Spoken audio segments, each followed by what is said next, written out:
Yeah, yeah. The other thing I hoped I got into in FantasticLand too is that like society is so valuable and so important and so delicate.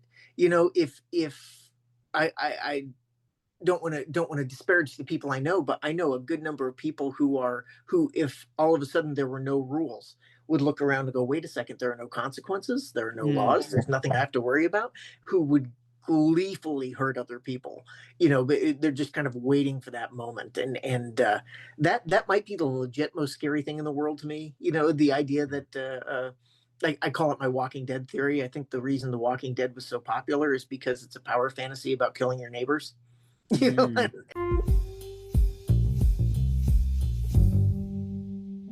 Welcome back to the Ivory Tower Boiler Room. It's Andrew. I am so excited to let you all know that we are now in the top 40 best liberal arts podcasts list that got sent to me, and we're number 3. So thank you all for listening to the podcast. And I just really appreciate that you keep spreading the word. So please make sure you follow us on social media. Instagram is Ivory Tower Boiler Room, TikTok, Dr. Rimby, and please review us on Apple, Spotify. It really, all of it helps. So I hope you just enjoy this episode. And as always, remember, there is an ad-free version on our Patreon.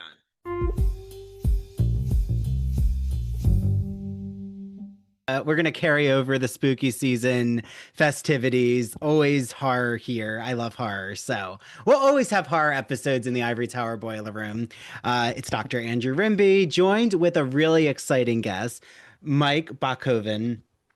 He is an incredible horror writer. I'm here to discuss 2 of his novels.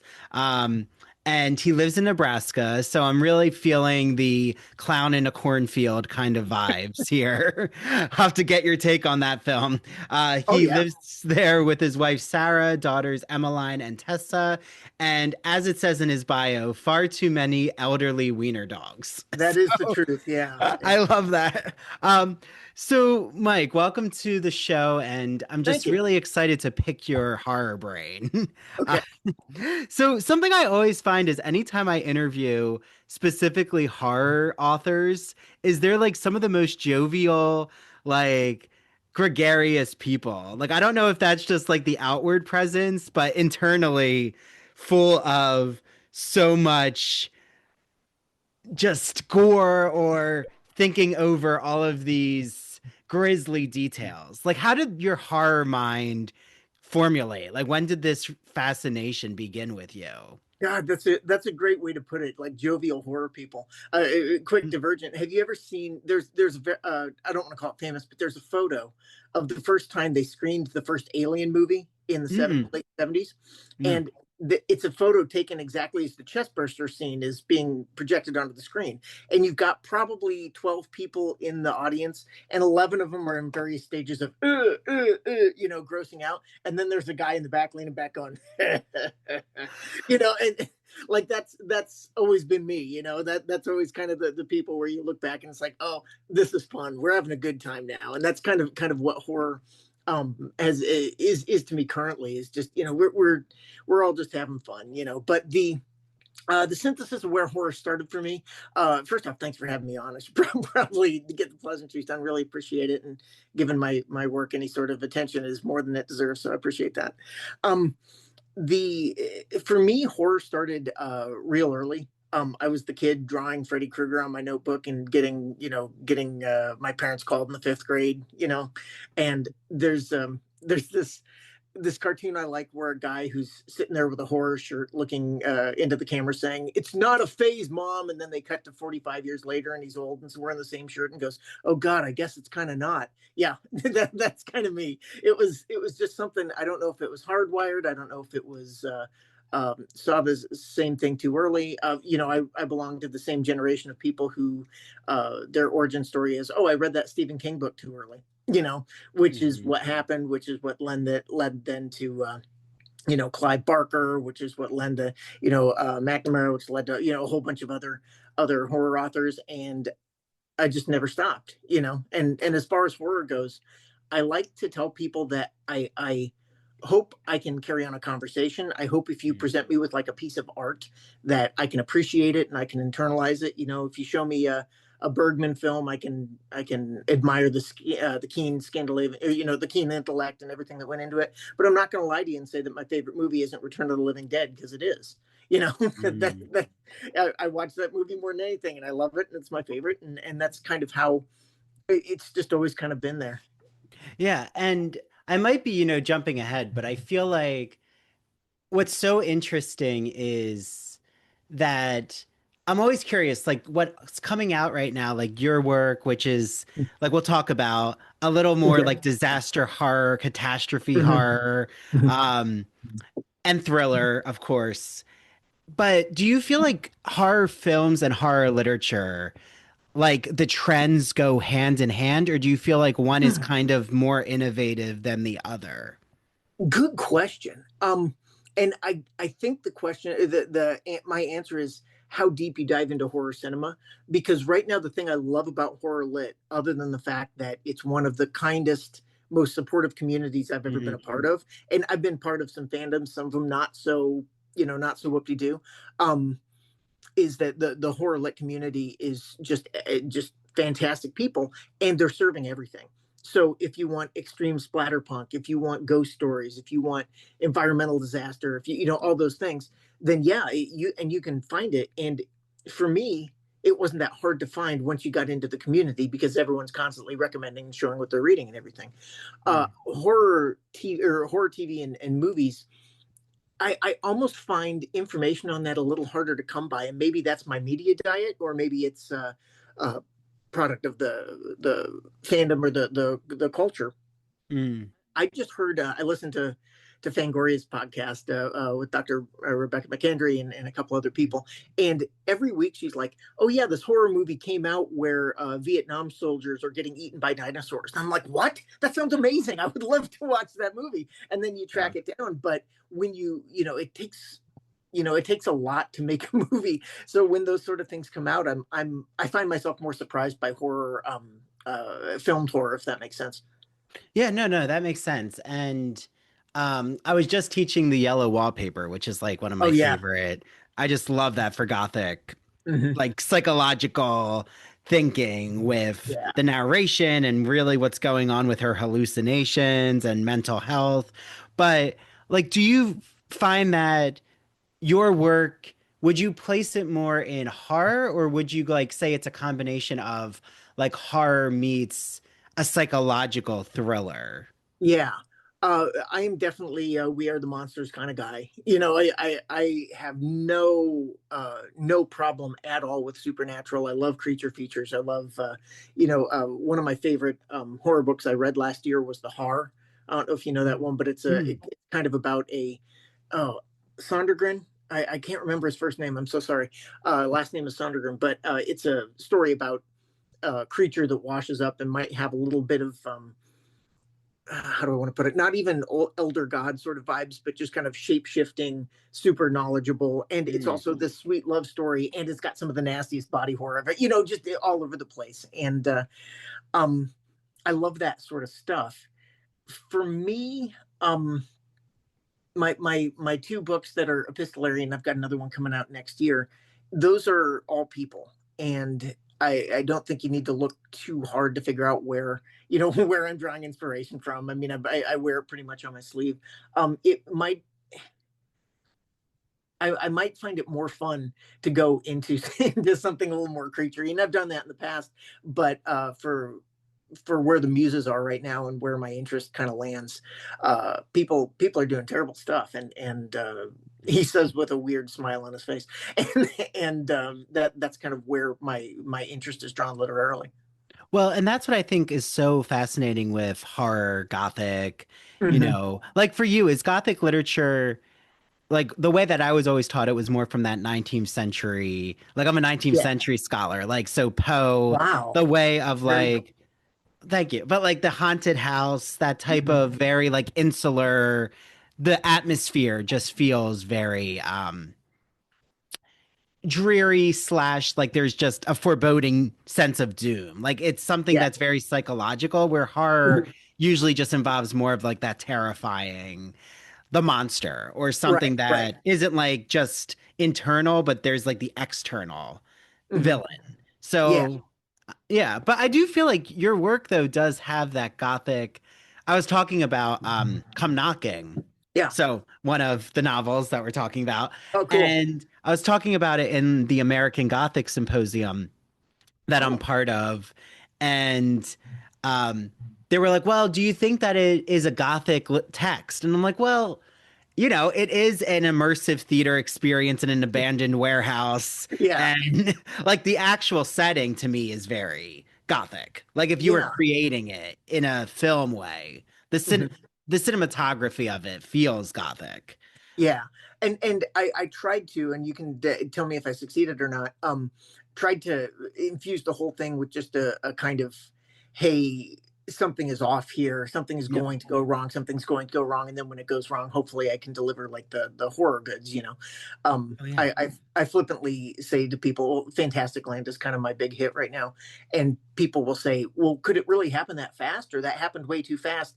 And I hope I don't like come off as flippant when I say, well, horror stuff has to happen in my horror book. You know, people aren't gonna read 75% setup and 25% punchline, but the I tried to be a little bit more atmospheric and come knocking just because that was kind of what it was about. Just kind Yeah. of the general unease of society right now, the general idea that catastrophe is around the corner, the fear being pumped, unencumbered into our society. So if I didn't think of it as a gothic book, but you may have changed my mind, and that's really cool. Oh, okay. Well, I Yeah, love that. No, no, no. That's why I yeah. love these conversations. And like in Jersey, and I'm sure it's like in Nebraska, do you have a tradition of haunted like cornfield mazes and hay rides and all of that farm Yeah. tradition? Yep, yep, Okay. absolutely. The For me, cornfields, like in particular, were always kind of joyous places because it was like in the fall. I like some of the best concerts I've ever been to is when someone's dad backs up a trailer and the kids get on the trailer, plug in, and play till 2 in the morning. So cornfields can be a lot of things, but yeah, they're definitely spooky. I just got back from Las Vegas with my wife, and we were at Universal Horror. They turned that whole like Oh. airplane hangar into a thing, and they've got a whole cornfield thing. And I found it weird that I flew 1,300 miles to go to a cornfield haunted house. I got three of them within 20 minutes of my house right now. But yeah, Nebraska is endlessly creepy if you know where to look. Hmm. It's a lot more Texas Chainsaw Massacre than it is. Anything else that that you can find. But yeah, there's some creepy stuff around here if you look real hard. Well, I just went to it's called Creamy Acres in Okay. Jersey. Yeah.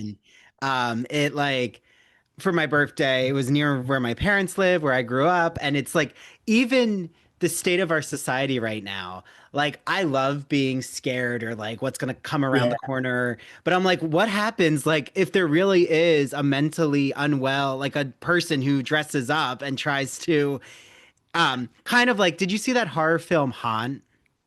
I think yeah. I was just Mhm. thinking of that. Or what was the other one that they did? It was moderately theme park related too, where it was the same idea. Just like, oh, I'm in a dangerous space, and then you're actually in a dangerous space. Yeah. Yeah. And it's like that charge just gives it a whole other meaning. Hmm. But I think that the anxieties that your book responds to, like, starting with Come Knocking, it is your most recent. It's so interesting because, like, reading it and the way that I just love your epistolary format Thank you. because it's, not done a lot. And when I think of it, I think of Dracula, like, I think of just some really standard horror gothic texts. Yeah. And And yeah, Dracula's told in a series of letters, which I love. yes. I love that. I love freaking people out with that. Yeah, when your episode's out, actually, I just had on, I don't know if you've heard of Kirsten White, but she has a No, novel called Lucy Undying, which I don't is a think no, retelling. I haven't read it, but that sounds. I'm Oh always yeah, I always think in you the would love market for a it. bigger TBR pile. Yeah, so it's like Lucy and Di. retelling Lucy Westenra's story from Dracula, but as if like she actually survives and Oh, fights cool. Dracula like to become the leader of the vampires. But yeah, Nice. so I think though, like what's so interesting is I was reading your novel and I'm thinking, okay, so Mike, like, are you an immersive person to begin with? Like, do you like being in these like settings where you actually want to like embody and feel um these experiences the way that like the people want to who go to these six floors of this Yeah. theatrical experience.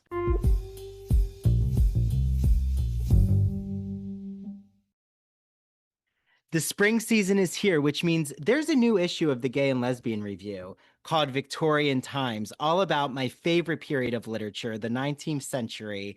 And you'll see a rugged Walt Whitman on the cover and the dandy Oscar Wilde. Well, guess what? My first article is now published in the Gay and Lesbian Review called Once Upon a Time in Camden.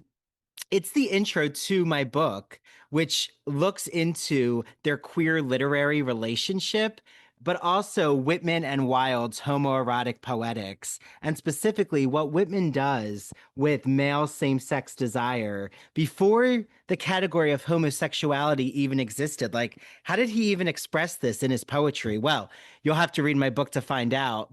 Book coming soon. If you know of a publisher, let me know. I'm shopping around right now. But this Victorian issue is so special with the Gay and Lesbian Review.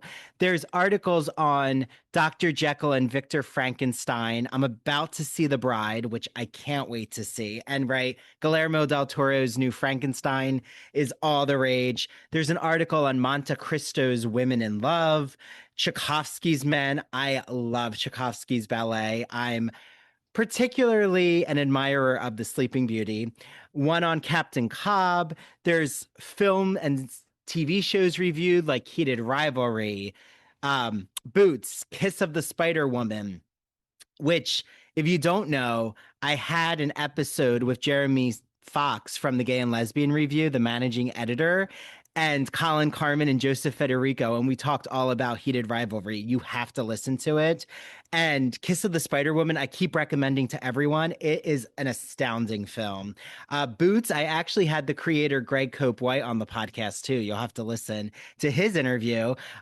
Also, if you haven't heard our episode on the kink issue of the magazine, it's really, really interesting. And the ethnography one. And yes, there will be an episode soon about the Victorian issue. So get your hands on the Gay and Lesbian Review. The digital subscription is really easy to get, glreview.org. The print subscription also, head on over to the website, click subscribe, use the promo code ITBR choice. You get a free issue of the magazine. Choose the Victorian issue, will you? So head to their Instagram, their TikTok. I love the Gay and Lesbian Review. I get so many book recommendations, TV show, film recommendations.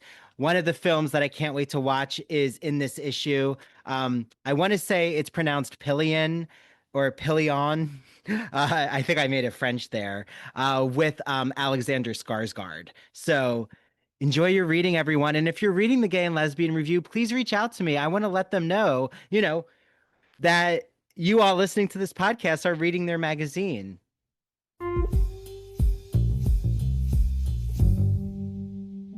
As we get closer to Pride Month, the Gay and Lesbian Review has a brand new magazine celebrating all things Pride in a special issue called Homo Literarius. So it's all about playing on that idea of homo and the Latin root, which the Latin word homo means person. So not just homosexuality, but how LGBT figures have celebrated one another, have read each other, the lovers that they've had who've also helped inspire their creativity.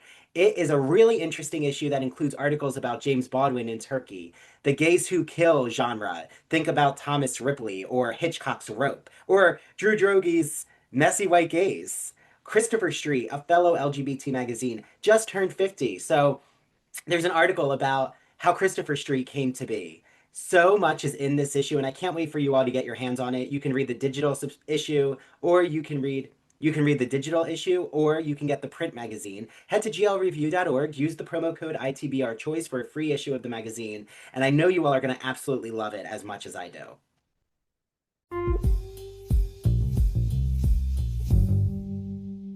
That's a good question. That's not fundamental to who I am, and I'm wondering if I'm not aging into it. You know what I mean? If that isn't something that's developed more or less recently. I don't think it would be a surprise to anybody, just especially a lot of authors. I'm an overthinker. It's like the brain, trying to shut the brain off is harder than turning it on. And so when you put me in like a really good, good movie or a good novel or a good piece of art or something, I hope I can, immersive is like a fantastic adjective for those sort of things, because it's like, oh yeah, you've got my brain and it's, engaged in what you're doing and I'm thinking and I'm trying to process and all that sort of stuff. But God, I have not done, and I hate to say this, I haven't done anything like Come Knocking. I went to Universal Monsters in Vegas, and that was pretty immersive. But at the end of the day, it was more fun than it was scary. Which is great. Yes. That's kind of what I want. So yeah, I don't know if immersive, other than just like really getting my brain going, is anything that I really look for in art, but it's really cool when it happens. However it happens, I think it's really cool when it happens. Yeah, your neurons are activated and immersed, but not necessarily you have to be in that. Like, you don't have to have that experiential. Yeah, and I don't. Yeah. Like when I do. Yeah, Oh, no, go ahead. I do love theater though, and theater can be like really immersive too, and it can be really watching people do a thing in front of you. To me, that's one of the easier ways to kind of immerse yourself in art is to kind of hit theater. And God, I hope theaters, around in 50, 100 years, Yeah, well, I'm right outside of Broadway, so I just saw Beetlejuice, which was so well done. I loved it. Was Alex doing it? No, it was the tour company. So it's Okay. like the new, yeah. Mhm. I mean, I've heard Alex Brightman, right? Yeah. Was Beetlejuice. But something like that I'm curious about, because when I like watch these actors recently in this haunted walkthrough, Mhm. I give them so much credit because I think there's such like a resistant audience too. Like, see, I'm all Yeah. in. Yep. Like, I have a theater background. Like, I'm excited to see what they're gonna do in every scene. But like, there's always like the person who doesn't want to be scared, and they're like, "Oh, Yeah. that wasn't that good." Like, they're very dismissive. And Mhm. I think like immersive horror experiences are really tough because people have this threshold with film right now where it's like the gore and like there's not that much that you have to imagine necessarily, where like if you are in an in-person experience, it's not going to hit you the same way, and you Yeah. have to kind of use your suspension of disbelief. um and there were these haunted clowns in the walkthrough, and I actually, it was funny because like they had this like little sewer where you could like crawl through it, and I'm like, Uh, I'm the leader of the group, and I was like, so he's like, the clown's blocking me from like walking around, and I'm like, do I have to crawl? And he's like, so I mhm. crawl through, and then I get on the other side. That's cool. And well, it was cool until like everyone else in the group walked around and didn't follow me, so I was the only one crawling. I'm like, well, okay, Oh, everyone. But it was fun. It was fun. yeah. I fully went into it. But I guess my reason I bring that up is like, how hard was it for you to try to imagine the scenario of this immersive experience? Like, even before the disaster and like the carnage and like, not to spoil it, but like the bloody chaos Yeah. happens, Yeah. but like just Well, the experience itself. so, Yeah. so you're a theater guy. Was it obvious what I was aping from? I mean, It I should have was been. I wasn't thinking, real subtle about it. no, like I was thinking it might have to do with the immersive, like Scottish play Yep. experience. The sleep no more. Okay, Yeah, okay. exactly. And Yeah. and I don't mind saying that was the inspiration. And I hate to say this, but I also never saw it, so that kind of gave me like a blank slate to Yeah. kind of imagine what I thought it was as opposed to what it actually was, which I think may have helped a little bit in Yeah. terms of what I needed to do with it. Um, but yeah, the thing that struck me and kind of the synthesis, the idea behind the whole novel, just kind of came into play all at once, because that epistolary format you were talking about, it doesn't work in too many stories. I've tried a bunch of stories that start and stop and don't go, because there just aren't too many stories that lend themselves to be told that way.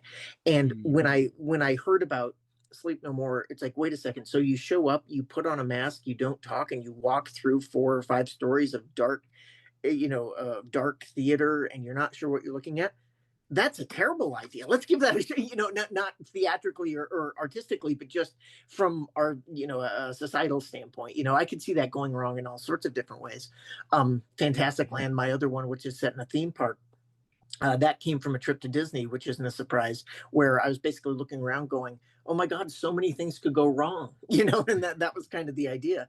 And so when I was coming up with Come Knocking, it, I kind of took some ingredients and mixed them up with a few different ideas of my own, and I found that part kind of the rocket sled into the story, right? The fact that it turned into kind of a story about being online and the consequences of that, and that was almost secondary to, oh, I get to create this cool thing and talk about it and come up with this back history and then find the story and the themes and the characters along the way, which is what I hope I did with the novel. But yeah, the thing that got it going was the concept. So yeah, I think it's done so well. I mean, it's both of your novels are so unique in the sense that, like, in the film world, there's not even a lot of examples I could pick for either of your novels. I mean, of course, FantasticLand, and I'm sure everyone says it to you.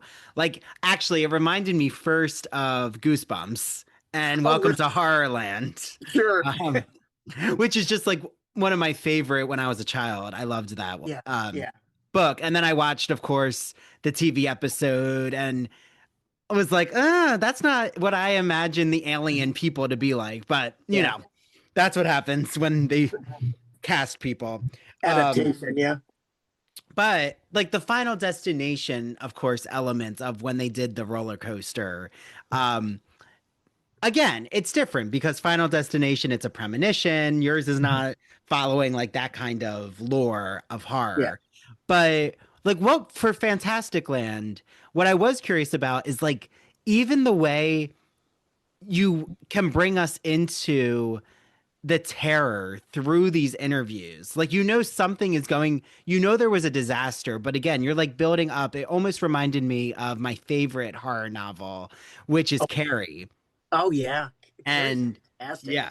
And like how Sue Snell's interviews really fuel the like carnage of the prom night.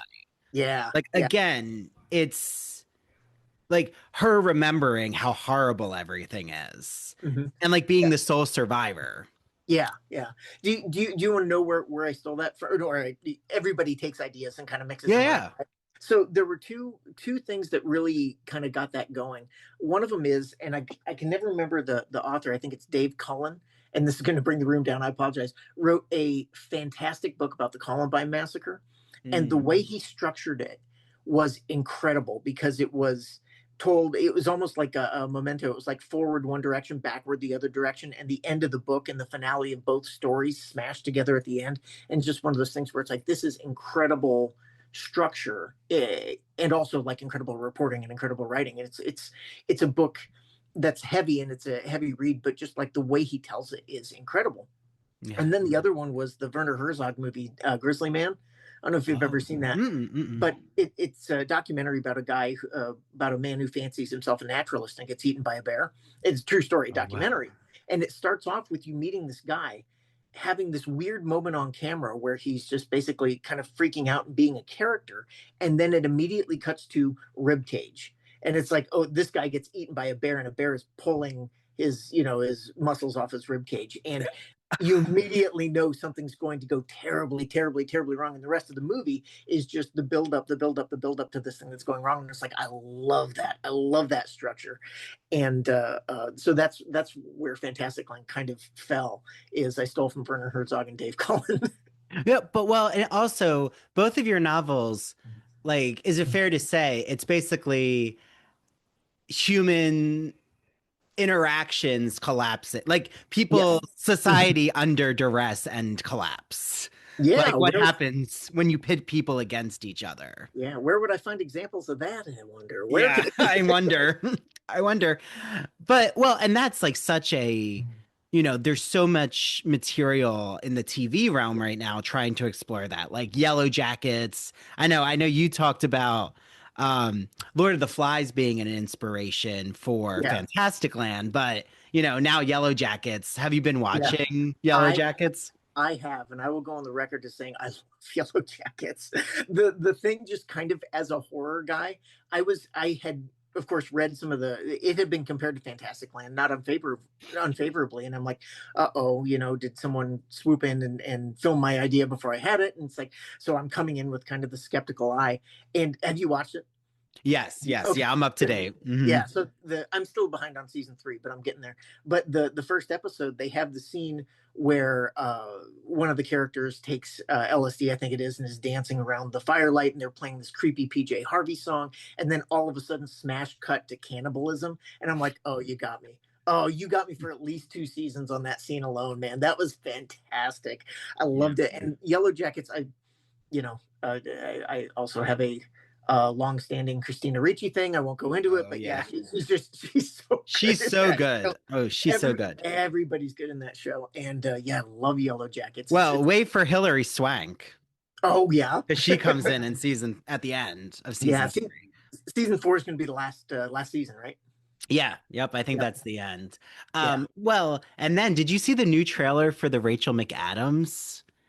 Like No, I think I did. it's like an island. They like she washes up on an island with a pilot with someone else in the plane with her boss or something, and like she basically like takes control over him and like might have to amputate him. It's like Oh, fun. it's wild. Yeah, Like yeah. it looks like a really good part for That her. Yeah. that's one of my favorite tropes in horror. Is just kind of like the desperation. There's nothing around Yes. you. There's nothing you can do, and you have to make terrible choices based on what's in front of you. That is such a good trope in horror. Yeah. Well, yes, I agree. I will say though, the only like Mike Flanagan, well, there might be another one too.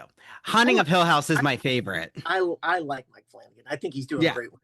he is. The only one like, and it wasn't him, it was the material, was Gerald's Game was just it was too much. Like it was just like that's the thing where I would have enjoyed reading and being in my mind about it, but like Mhm. seeing this like drawn out Yeah, handcuff yeah, torture of her on yeah. the bed, I was like, this is too much. I And can't do this. Gerald's Game was one of the first 5 Stephen King books I ever read. And it's like, hey, how were you ever introduced to the concept of BDSM, Mike? Well, Stephen King's, it's like that was really it. Between that and reading Clive Barker too early, it's like, oh no, I'm in the deep end of the pool and I don't know what my hands do. Yeah, but at the same point, there's the desperation you're talking about. Yeah, It's yeah, kind yeah. of Sorry, like I'm derailing. no, no, no, no. And I think that is a theme right now that is so present is like, what do you do when all of your choices, like Yeah. when everything's peeled away and there's not the artifice of like etiquette and pleasantries. And like, that's where I Mhm. feel Yellow Jacket does a great job with these like girls together and their chemistry. Like Yeah. they work so well. And how it carries over into their adulthood. I think that's Hmm. really cool because those women are terrible to each other and they're grown, and it doesn't much matter because they've seen each other at their elemental. They know that's what they look like stripped down, and I find that fascinating. But real quick, I mentioned earlier, Return of the Living Dead's my favorite movie, and Yeah. part of the reason is because everybody in that movie makes smart, intelligent, rational decisions, and every single smart, rational, intelligent decision makes the situation exponentially worse. And so Mm. it's like, oh, even Mm. the smart people don't get a pass in this. It's like it's more about just kind of the ever creeping terror. You see.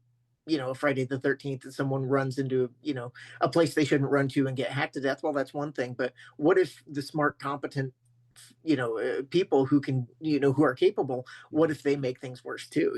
And that Oh, I love. absolutely. Yeah, yeah. Yeah. And a lot of this just makes you think like come knocking. Well, Mhm. actually, sorry, Fantastic Land specifically made me think about like if I'm stuck at a theme park and there's been a hurricane or a Mhm. natural disaster and like we're running out of resources, like my etiquette's gonna fly out the window. Like Yeah, when is your breaking point basically? Is like what your exactly. novel really asks of us. Like we all Mhm. have a breaking point.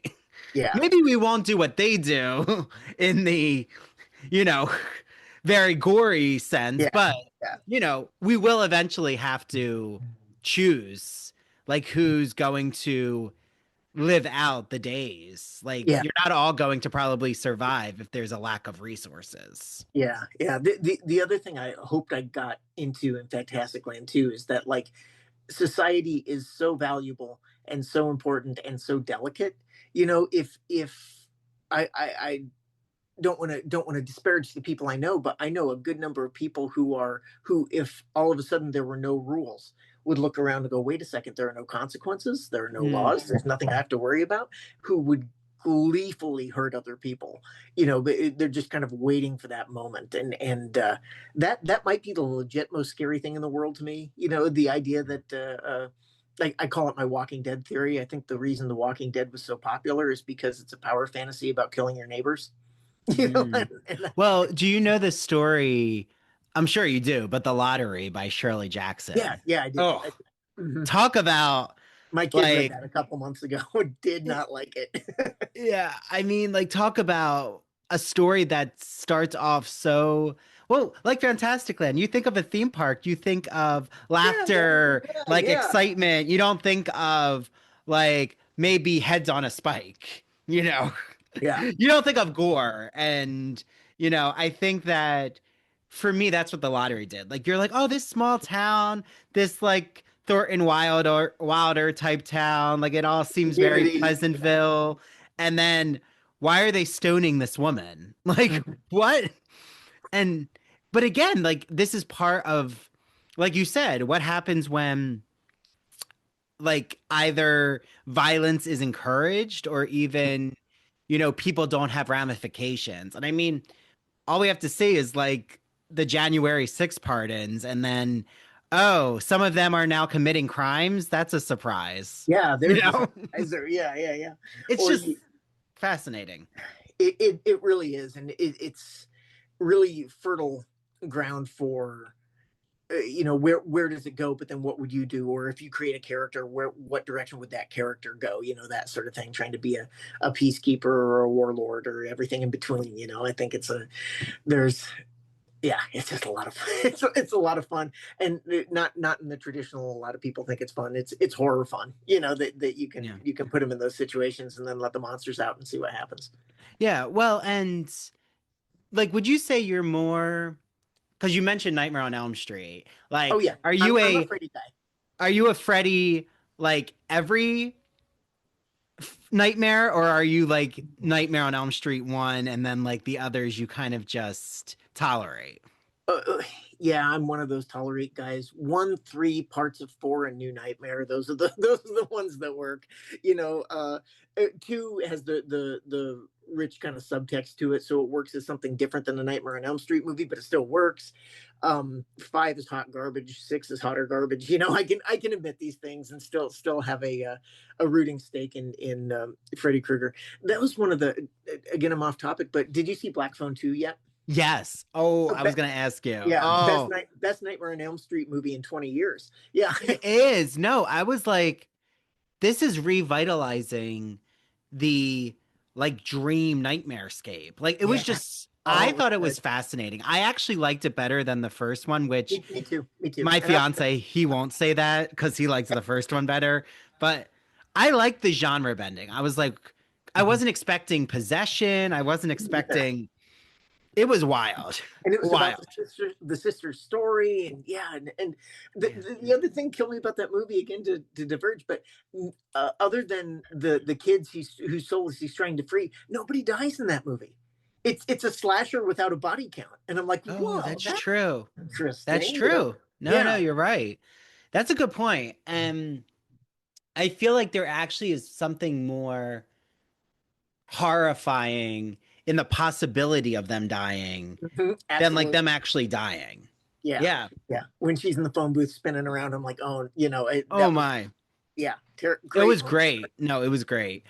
And like now, have you been watching the Monster Ed Gain series? Okay, I need to. I absolutely need to because I it sounds fascinating. I listen to podcasts while I work, and somebody kind of laid it out and said that it's not a documentary, it's about the legend and it's about everything that came after it. And I'm like, in some of the scenes they described, I'm like, oh wait, he imagines himself in Psycho. There's a musical number. Yeah, I need to watch it. So it's definitely on my list. I just finished up Alien Earth, which I thought was pretty great, and Ed Gein is like right up there. But man, for all that, and I don't want to say too much, but like for all that, some seasons of American Horror Story aren't my jam.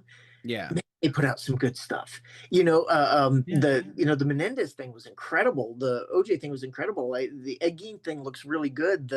I even kind of got into Grotesquerie last year. They do some really good stuff over at Murphy and Co. Yeah.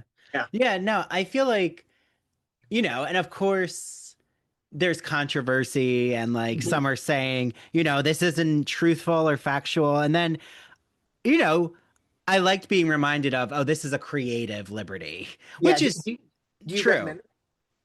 I do. Cool. Yeah, I haven't fully finished. I'm like halfway. I would say I was really interested in what you're talking about, the imagining of like him then inspiring, like if he had inspired Anthony Perkins's characterization of Norman Bates. Like I found like the whole Hitchcock then appearing, and like you talk about the joy and glee, like Hitchcock when he's watching his audience see Psycho for the first time is like smiling and laughing and they're screaming. I rewatched Psycho recently. It's so good. It's so good. I forgot how incredibly executed every scene is. Like even Janet Leigh, like her acting is so well done. And I forgot, like she's a criminal. I'm like, wait, she just stole $40,000. Like, what is she doing? That's pretty incredible. Yeah. Who was it? Jason Paragon, I think, the gentleman who wrote John Dies at the End and some of the other. He did a great little video on how there will never be a movie like Psycho again because in the age of the internet, we can't keep a secret, right? And so people came in expecting a thriller about a woman stealing money, and then at the at the end of the first act, all of a sudden it's this very different, very very subversive thing. And I'm like, I don't think we could do that again, but it was fantastic. I love Psycho. It is so good. And like, are you a Final Destination person, or like, is that not necessarily your series or franchise? That last one, did you see that last one, Bloodlines? That was a piece of work in a good way. I really liked that last one and saw it in the theater. And my wife had to hit me a couple times because I was laughing, just because they were taking such glee in what they were doing. It was basically, it's kind of like, did you see Osgood Perkins the Monkey? Yes. Oh, that was interesting. Yeah, it's a comedy. It's basically what we're watching is a very black comedy, and that's kind of what I think Final Destination has morphed into, and I'm totally here for it. Like a super high concept, super gory comedy. And when they dropped the giant statue on the kid right at the beginning, I'm like, oh, we're in house. Yeah, we're just having fun. We're not actually getting scared here. We're like Thanksgiving. Did you see Thanksgiving? Yeah. Oh, I just saw that again last night. Like the campiness of it. Yeah, it actually seeing it again, I really appreciated it more than when I actually saw it in the theaters, because I feel like the whole like Black Friday stampede, the like capitalism run amok, like how capitalism is killing everyone. It's like it makes actually a really interesting point, and I really like Patrick Dempsey. I think he does a really good job. Yep, I believed him. I liked his turn in the last Scream movie. I liked Dermot Mulroney's turn in, some, not to spoil things, but just like some of these 80s actors are really coming through in the horror space now, and I'm here for it. Late 80s, early 90s actors that really doing a good job with the horror stuff. So yeah, I Know What You Did Last Summer. Did you see?